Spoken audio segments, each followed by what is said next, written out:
Mic check 1 2. It's the Y2K collector, and I lost my job, so this is what I'm doing now. These are the types of videos that I've been seeing circulating across my social media feed on pretty much all social media platforms over the last 24 hours. And job loss is a real thing, and I feel like it's important for me to kind of have this conversation with my community because we are a blessed set of individuals. Y2K, what do you mean? What I mean is that if in 2025 you have the disposable income or the disposable time to either buy or sit down and play video games, you are in a blessed position because to be quite honest with you, there are many people right now who do not even have $20 to buy food for themselves and their children, let alone buy a $20 video game. And if you don't think time is money, well, you just haven't had to really provide for yourself yet, or I don't know. There's been some type of failure to launch because the 4 hours that you spend playing video games, that's 4 hours that someone has spent working overtime, double time. That's 4 hours someone has put into building a business, doing something that generates money and generates income. And this is important right now because we are a blessed community. The retro gaming community is blessed. You're in a privileged position if you own video games at any level. At any level. I don't care if you own a PlayStation 1 or a PlayStation 5. I don't care if you own an Atari or if you own, the Switch 2. It doesn't matter. We're blessed because we have the disposable income to buy these things. Now, that being said, many of us have this disposable income because we're gainfully employed. We have really good jobs. We have jobs that pay us well enough to be able to enjoy a hobby that is as expensive as retro games can be. But what happens if you go into work tomorrow and you find out that your department is being pretty much shut down? And we're in a point right now, and I kind of alluded to this in a video that I put out yesterday where I said times are tough. I didn't dive too deep into it, but we are at a point right now where a lot of companies are using these terms that you really have to look out for, because whenever companies start saying things like going lean, being cost efficient, cutting costs, becoming more agile,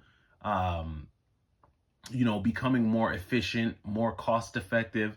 These are all buzzwords that CEOs and C-suite executives use to pretty much signal that they're getting ready to start letting some people go. They're going to start giving out some pink slips. And I'm hearing a lot of companies use these terms, especially when they have their investor calls, because every company has a public shareholder call where they basically give a status to everyone who's invested into the company, whether it be Wall Street or just a retail investor who's purchased their stock through, I don't know, something like Robinhood.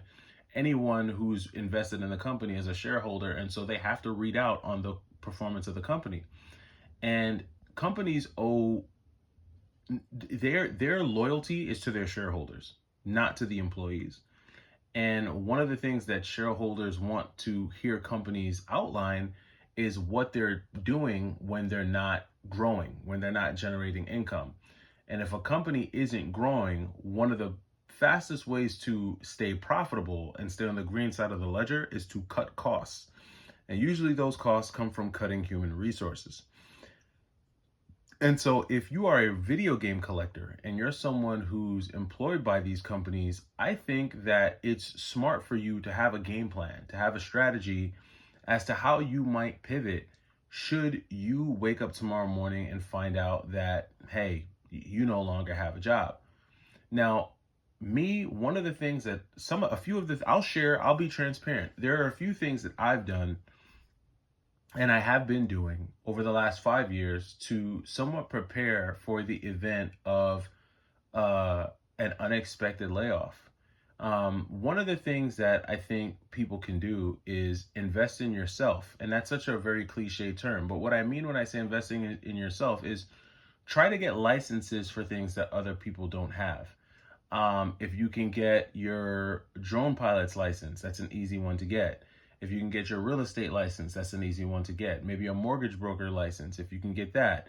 If you can get your gun license, that's another just a cool license to have, right? If you're able to, operate and carry firearms, right? That can make you eligible for, a variety of different types of side gigs or jobs, even. My point is that you should try to get certified and licensed in things that will give you a competitive advantage in the market, in the employment market, in the market in general. Make yourself more valuable, right? By getting more licenses, more certifications. And when you do things like this, I think you can kind of create jobs for yourself. You can, a lot of people talk about building businesses. There's a lot of ways that you can build businesses, a lot of different things that you can do, but I would be looking for ways to build a business. Whether that be starting a food truck, whether that be, doing Airbnb, even if that's something that you're into, finding ways to um, generate additional income now while you're gainfully employed, so that should you run into that situation, you have options. You can run any one of the businesses that you've created for yourself, whether it's real estate, whether it's Airbnb, whether it's a food truck, whether you leverage one of your licenses to open, your own type of side business. And then one of the most obvious ones, which we're all enjoying right now, YouTube. I remember when I started my YouTube back in 2020, it was never, I never had any intention to leverage it for any financial means or financial gains. And then a day came where Google AdSense said, hey, you can start getting paid for your videos. And I said, cool, wow, getting paid for just shooting the breeze, that's pretty amazing. YouTube is willing to pay me for just rambling, for about 10 minutes every day.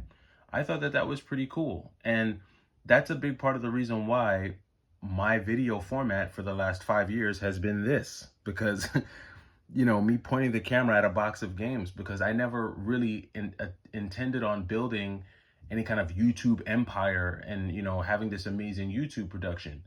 But even with me not even trying, I was still able to build a profitable YouTube channel because it's profitable. Now, am I saying that I can go, rent an apartment in Laguna Beach with this YouTube money? No. But my point is that should I get laid off, now I already have a functioning, profitable channel that if I did want to take it more serious, I guess, and by more serious, I mean, if I did wanted to invest more time and energy and effort into higher levels of production that would enable the channel to reach a wider audience, then sure, I could do that. You know what I mean? It's something that I could obviously do if that's something that I wanted to do. Clearly, right now, I just don't have the time for it because thankfully I'm blessed and I'm still gainfully employed.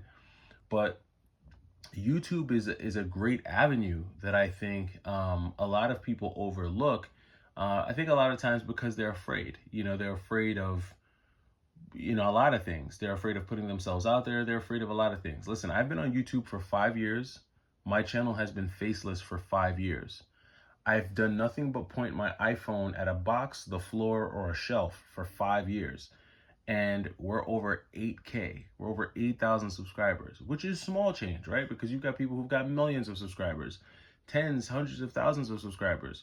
But the point isn't to compare yourself to anyone else. The point is to create opportunities for yourself. And my point in this entire video is to say that I think collectors should be working on creating opportunities for themselves in the event that they lose their jobs and now they're kind of pretty much stranded. Because let's face it, if you're a collector of video games and you find out your means of income is being taken from you, one of the first things you're going to look at is your video game collection, and you're immediately going to liquidate. And I can tell you right now, the worst position that you could be in as a video game collector is trying to liquidate your collection while everyone else is.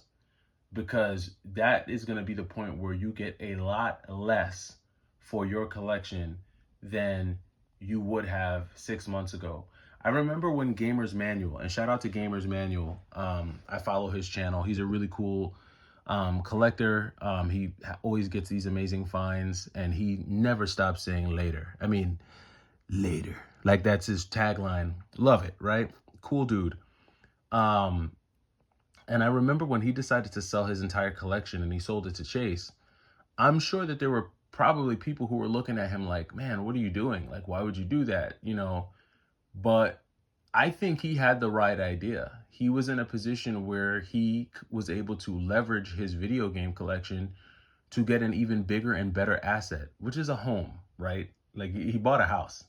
And honestly, financially, that is the smartest thing he ever could have done, because look, he's back at it again, rebuilding his collection, and he's probably going to build an even better collection than the one he had before. And then 5 years from now, guess what he'll have? He'll have 5 years of equity in his house. He'll still have a video game collection that beats most people. And he would have done the right thing fiscally, right? So I think these are very tricky times. And I do think that collectors kind of need to be smart and recognize that we're in a blessed position, right? We're blessed, right? Let's not take it for granted. Let's, enjoy it while we can, and just be smart and try to think ahead and think about the future. Now, with all that being said, I am doing a giveaway. I had mentioned a giveaway early in the month, and didn't mention it at all throughout the second half of the month, or really just the entire month. It's just been a very busy, crazy month. Life has just been nuts. And see, I need to be a better YouTuber. I'm not even that good of a YouTuber. But I do want to do a giveaway, and I am doing one. I'm going to do the same thing. I'm going to do a giveaway for the one giveaway for the members of the channel. So shout out to the channel members who have signed up for the channel membership. You guys have been getting access to a lot of the lives that I do, a lot of the live gaming streams that I have. So you've been able to have access to that. You've also been able to get access to other content as well. So shout out to you guys, and then also shout out to the channel subscribers as well. So I'll be doing a giveaway for the members and for the subscribers. So if you are a member, the only thing you need to do to enter the giveaway is just comment member, channel member underneath this video, and that comment will get you an entry for the drawing. And if you are a channel subscriber, all you have to do is comment subscriber down below, and that will automatically enter you into the giveaway. I'm going to be giving away gift cards. This is just, nothing beats some cold hard cash, right? So going to be giving away some gift cards that hopefully you guys can use to, purchase more games to add to your collection. And that's what we're going to do. Hopefully I can do a bigger giveaway at the end of the year. I remember doing like a really big giveaway when I first started the channel. I think I did like $100 gift card, or maybe a $200 gift card to a long-time subscriber. I think his name is Paul. And he messaged me once he got the gift card, showed me what he bought, the games he bought with it, and I was stoked. I was happy to be able to kind of, help him do that, not that he needed my money to do it, but, it was really cool to do that. So we will be doing that giveaway. So again, if you're a channel member, just comment member down below. If you're a channel subscriber, comment subscriber down below. And I'll be back with more details on the giveaway tomorrow. Tomorrow is Halloween, so you'll get all the deets on that. But yeah, again, just start thinking about, opportunities that you can create for yourself, should you find yourself in that position. But that does it for me. It's the Y2K Collector. You guys take it easy. Peace.